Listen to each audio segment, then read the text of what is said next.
So the V2 features a brand new carbon fibre layup called Arc 2, which is designed to make it more stable on impact, but does it still have the feel that everyone loved on the V1?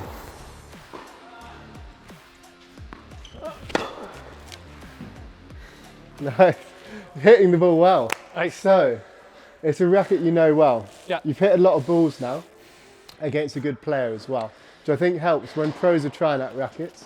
They don't want to be trying it against an old duffer like me. So, what are you loving? What are you not liking from the back? Feel like it's pretty stable. Feel like a good feel on the ball. Good from the sort of my whippy forehand. Yeah. Liking that part. And then, yeah, not too overpowered either. Nice load of control with it. I think you mentioned the feel aspect. It's been mentioned again and again. Yeah. The foam filled in the frame. I don't know why more manufacturers aren't doing it. I love that sort of frame. I know other brands maybe have like a vibration dampening mesh or something like that. I think Cortex and Babolat they did, and VDM and Yonex. But foam feel feels great in this frame. Lovely traditional feel.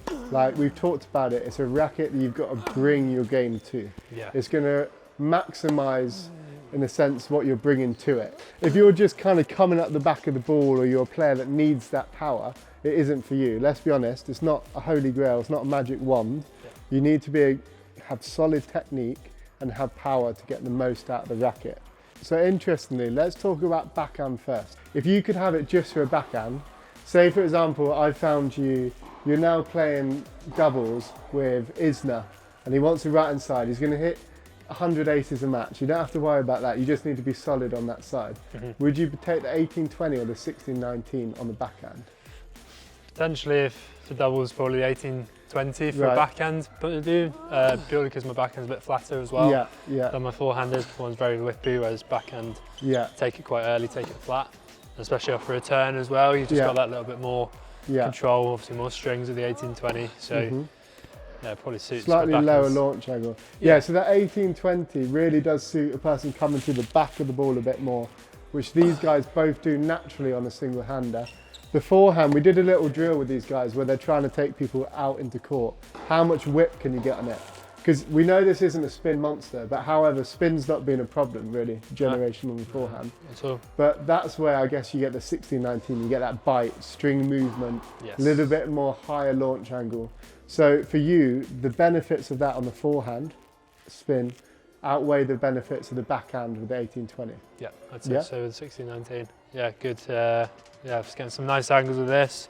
I like it at the stock weight, so sort of found it nice to whip and get around the side of the ball with. Again, with the sort of the good feel that it has. So yeah, preferred that side. Do you notice any, like the V1 is a racket you know, like you can probably hit with a V1 with your eyes closed and you know it inside out. Yeah. From the back, what are the slight tinkers, changes? Feels a little bit more stable, the V2 than the V1, I'd say, from the back on all shots, and I do feel that slight more feel and everything, whether that be with the forehand spin or slicing the ball, and even controlling it on the sort of the flat backhand that I've got. Yeah, I think all round does have a little bit more feel than the V1. Interesting. So you prefer the V2 to the V1? Or I do. Yeah. So changes, small changes or? Pretty small changes to be honest, but still relatively noticeable. Nice. I'd say. I think that's the thing. They tried to make sure the layup is different in the frame. They haven't changed the mould, but it's small wins is what you have when you're a new kind of racket company. Solinco had been around for years in terms of strings. But they had something that went very well for them in the V1. It was well received. You did an 8-racket challenge with us, and you could have taken any racket, and you chose the V1. Now the V2 is slightly improved for you on the V1. Yeah. From that stability, I think you said, and a little bit more feel, which is interesting, because normally when you stiffen up a frame, you lose a little bit of feel, but you gain a bit of stability power. Yeah. Let's take you to the net and hit some volleys and get a feel of what it's like at the net.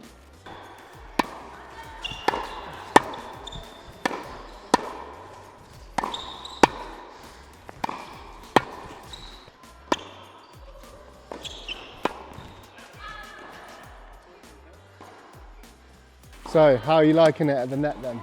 Really solid actually. Got a nice soft feeling, but also feel pretty crisp, so I can get through the volleys quite nicely. Yeah. Yeah. Obviously, volleys are a huge part of your game. Yeah. Playing a lot of dubs now. It's a racket you know well in terms of the Whiteout V1. What has changed you at the net in terms of feel, stability, etc. in the V2? Doesn't feel as stiff as the V1 did at the net.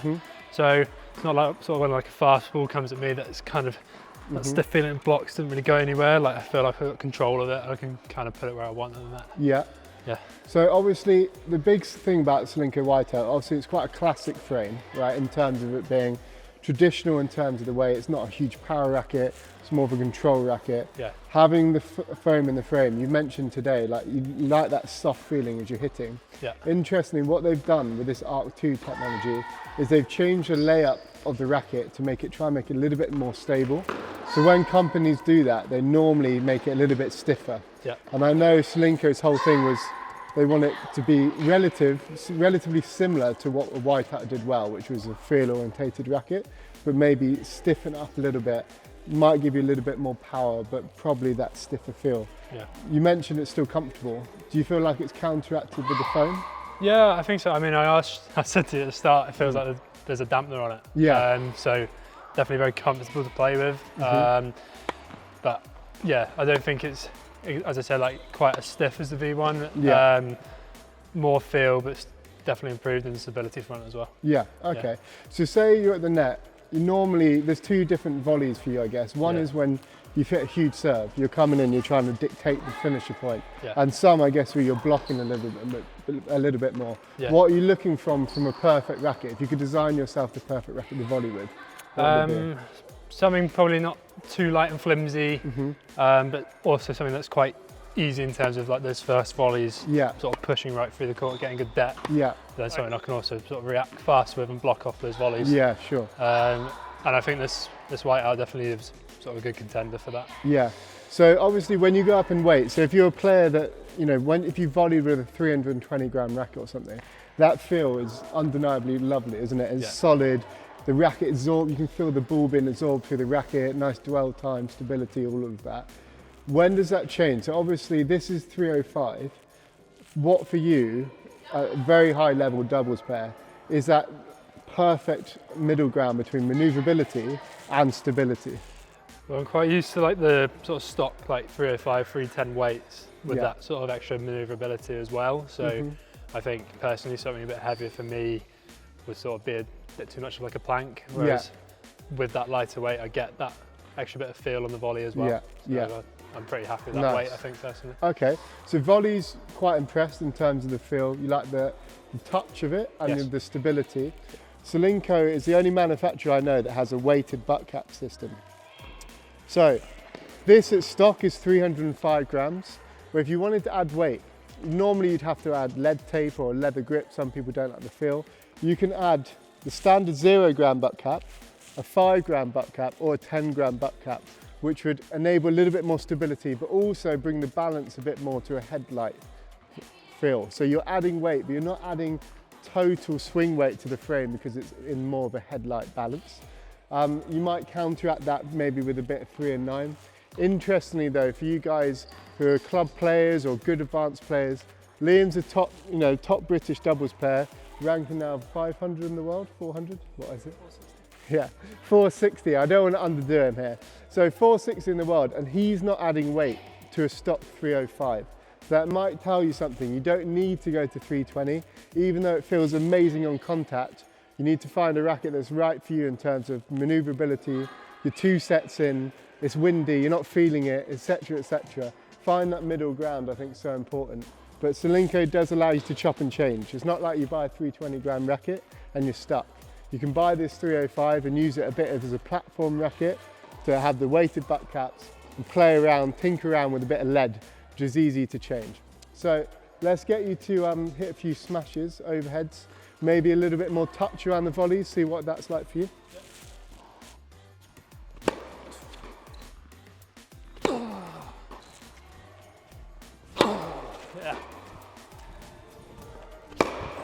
Oh, unreal.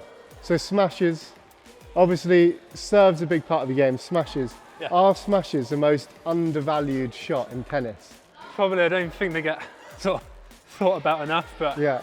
you know, if you're getting a smash, you've got to put it away at the end of the You day. do. So. I mean, it's one of those shots, for you mere mortals, watching on TV, you're watching a pro get a ball over his head, you're like, it's game over, points won, they just knock off a smash. Maybe you'd say Novak isn't the best smash in the world, and he's probably like, gets 99% of his smashes in. These pros just knock them off. And we saw Liam showing us what the pros do, knocking off smashes for fun.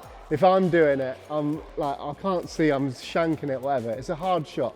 So what do you want for a racket, like on a serve and in smashes? What are you looking for in terms of your smashes? Something easy, like arm friendly, so you're not getting too much strain, especially playing doubles. You're serving a lot, you're coming forwards a lot of up here, a lot of smashing. So something easy through the air and something comfortable like this racket. Yeah. This racket here. Cool. So we're going to take Liam back now. Now you're going to see Liam's real strength, your big weapon, the big serve. Now, Liam's one of the first people we did the 8 racket challenge with, and you actually chose the Solinco Whiteout, first of all, the V1, because it's comfortable, nice feel. We'll see if he likes the V2. Will the changes of the racket in terms of maybe a little bit stiffer, a bit more powerful, will he still like the frame for serving, or has it changed a little bit too much? Let's see.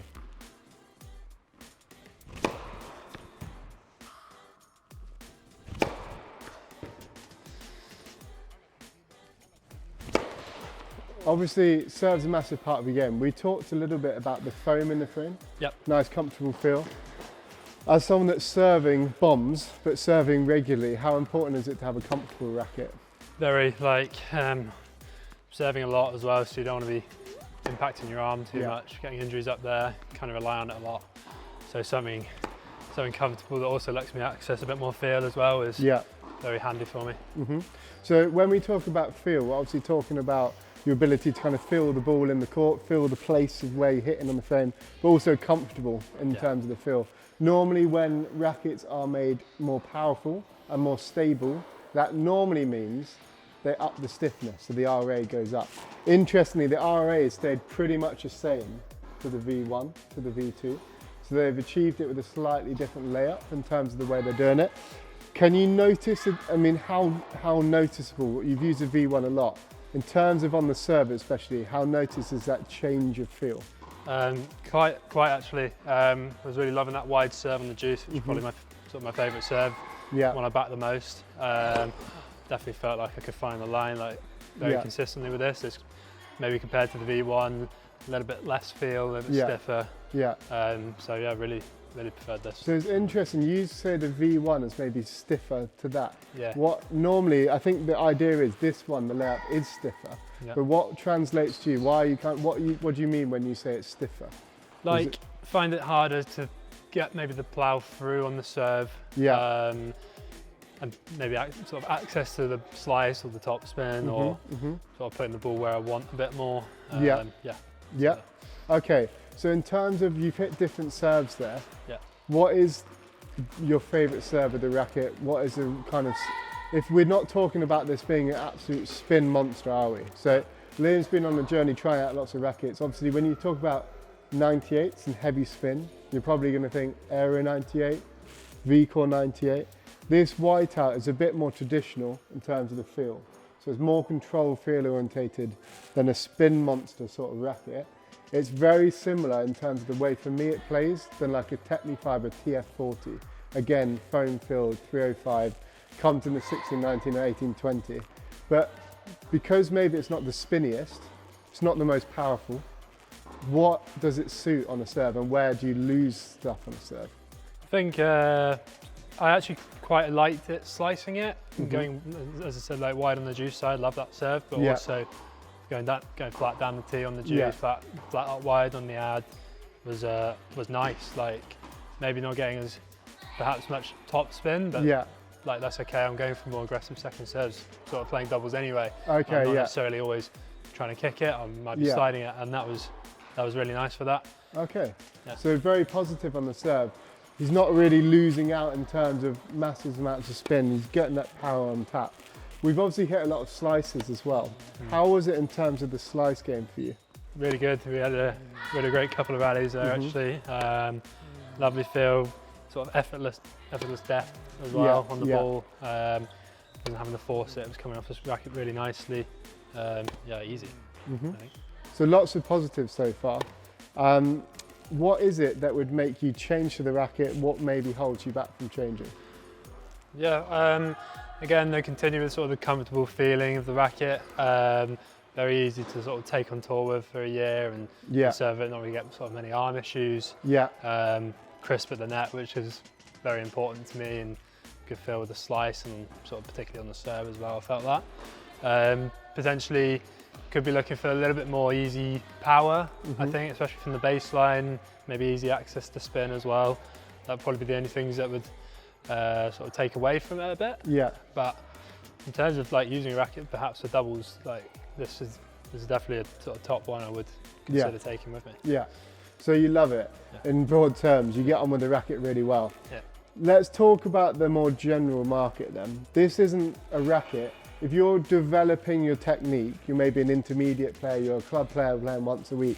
This isn't a racket that's going to give you ultimate power. Let's be honest. It's quite a thin profiled racket. I've used the word traditional a lot. What I mean by that is not necessarily old fashioned, but I mean it's a racket where you have to bring your own game to it. It's not going to be like a huge 100-inch head power racket. If you want that from Solinco, try the Blackout. You need to have long, quick swings and good technique to get the most out of the Whiteout, it's worth saying. But where would you sit? So 1619 is one you prefer for the power. Yeah. They make the 1820, right? What sort of player does that suit, an 1820 versus the 1619? Definitely, if you're looking for more control as well, you're wanting the 1820. This one has a bit more, the 1690, a bit more easy access to a bit more power. Yeah. But definitely for someone who maybe has big strokes that need to be controlled a little bit more, that's where you want the 1820, I think. Also, I would describe you as quite whippy. Is that fair? Like absolutely. Big Forehand. whippy forehand. Yeah, backhand. Interestingly, you're flatter on the backhand, single-hander. Yeah. But you hit with a lot of spin, a heavy ball.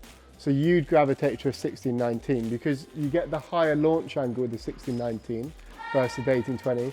But Liam's got the spin to bring it back down. Thanks for your thoughts, Liam. Thanks for watching the video. Please like and subscribe to the channel, and we'll give you more videos like this today and help support fantastic athletes like Liam on their journey to be the best they can be. All right, thanks for watching.